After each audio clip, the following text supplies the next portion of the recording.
Okay, we have an incredible group of honorees today, starting with our first recipient. Now, every now and then, a phenomenal actor and a fantastic character come together. And as a result, it's more powerful than anyone could ever have imagined. As Iron Man, Robert Downey Jr.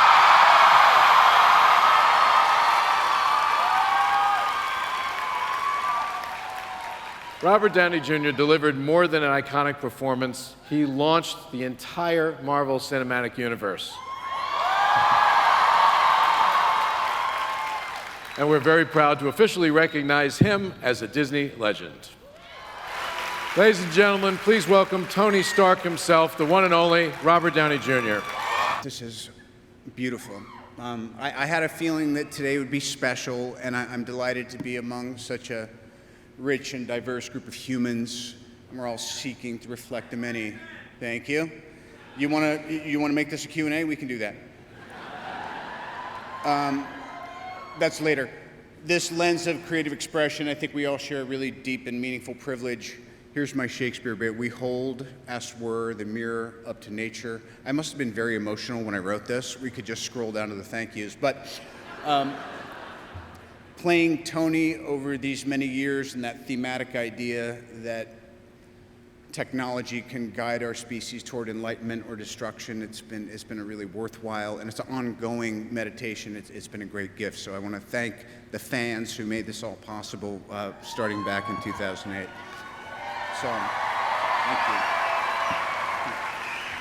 you. And so to Victoria, Kevin, Lou and Bob, both Allens, Horn and Bergman, Joe and Anthony, my constant companion from the very first day of shooting any of them, James Dennis Rich, who's sitting over there, my right-hand man, and the brotherly bond of faith with the exceptional storyteller and my fellow honoree Jon Favreau. I share this with you. So here's what I get to do. I get to remain a fan of the first inclusive and evolving cinematic universe ever so far. And yeah, here's the future.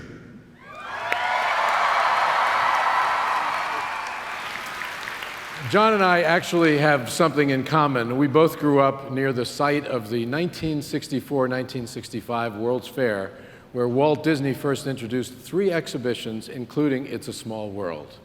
Among the many things that I've learned from studying Walt over the years is the power of technology in the hands of a great storyteller. Walt was a master at using it, and so is John. As evidenced by his work in the Marvel Cinematic Universe, as you just saw, in The Jungle Book, in the stunning live-action version of The Lion King, and in the upcoming series, The Mandalorian, on Disney+. So it is my pleasure to present this award to a true visionary and a great storyteller, Jon Favreau. Thank you to my family, my Disney family, my Marvel family, my Star Wars family, the family of fans out there who is, and you're the reason I'm here.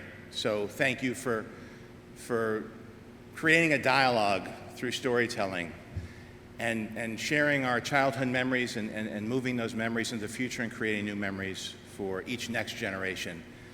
I like what Bob was saying, and I think instead of talking about me, let's take this opportunity to talk about Walt Disney, because that's why we're all here.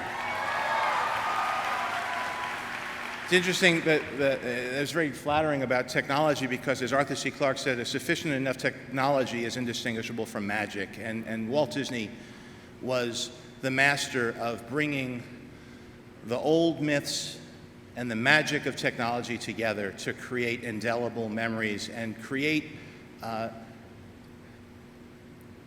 culture that we all grew up in, that passed a set of values from one generation to the next. And I love this statue too, because it represents the scroll at the bottom.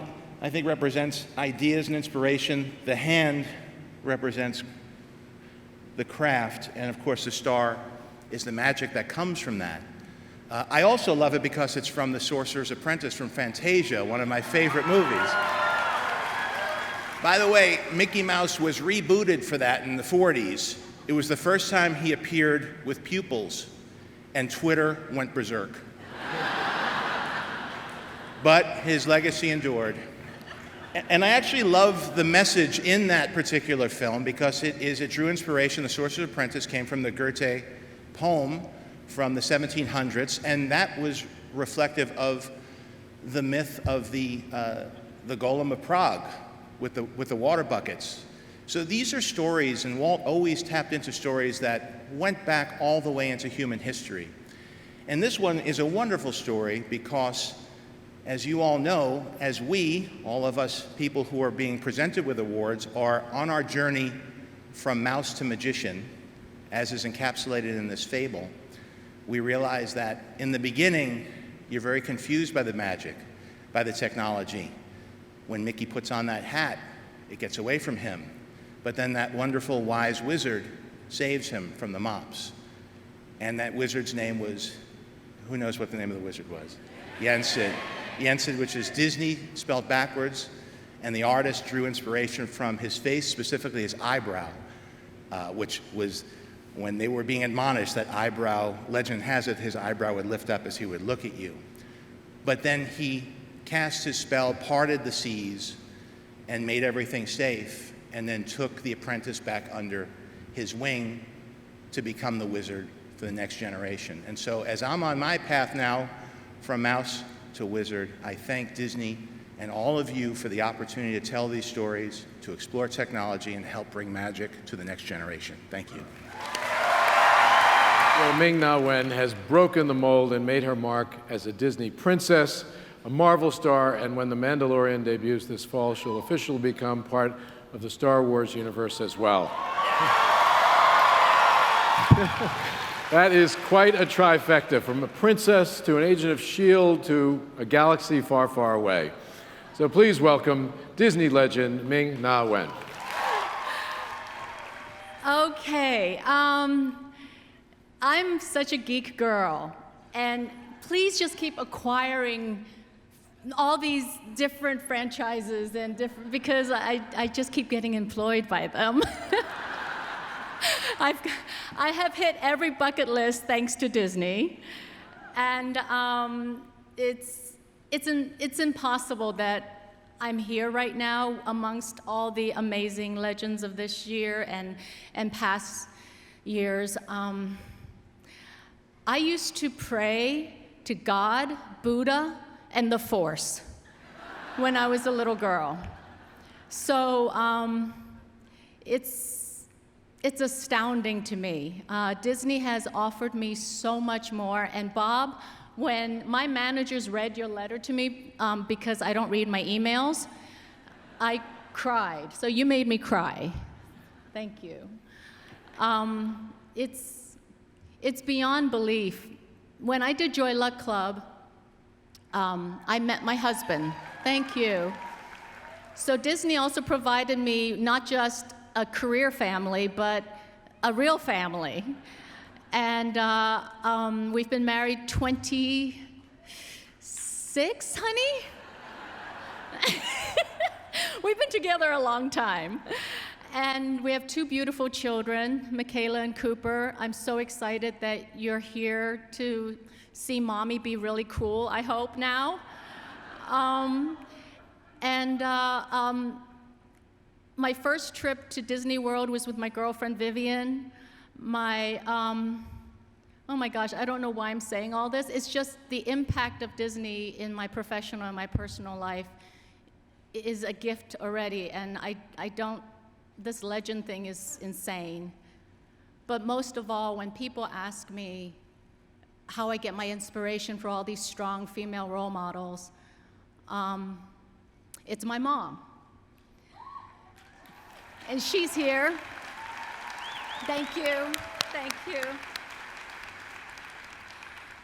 Single mom, held down 3 jobs to raise her kids, met my stepfather, and he was able to bring us to America.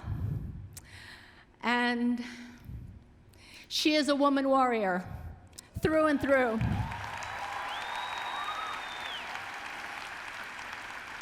And if Disney doesn't personify all our dreams and all our hopes and our heart and our love for fantasy and believing in the hero in all of us, then there's no magic anywhere anymore in this world. So thank you to Disney for providing and continuing to give us stories and imagination and love. And thank you, Mom, for giving me the courage to be here, to live this American dream. And I love you. And I love you all. Thank you to all the fans. Thank you for this honor. Okay, thank you all for being part of our Legends ceremony. I know our new Legends are thrilled to have so many of their fans here. I can't tell you just how much energy you all have generated. But this is only the beginning. We have so much more to share with you over the next 3 days, and I hope you all have a great time at the D23 Expo. And from the bottom of my heart, thanks for being such incredible fans of the Walt Disney Company. Cheers. Thank you.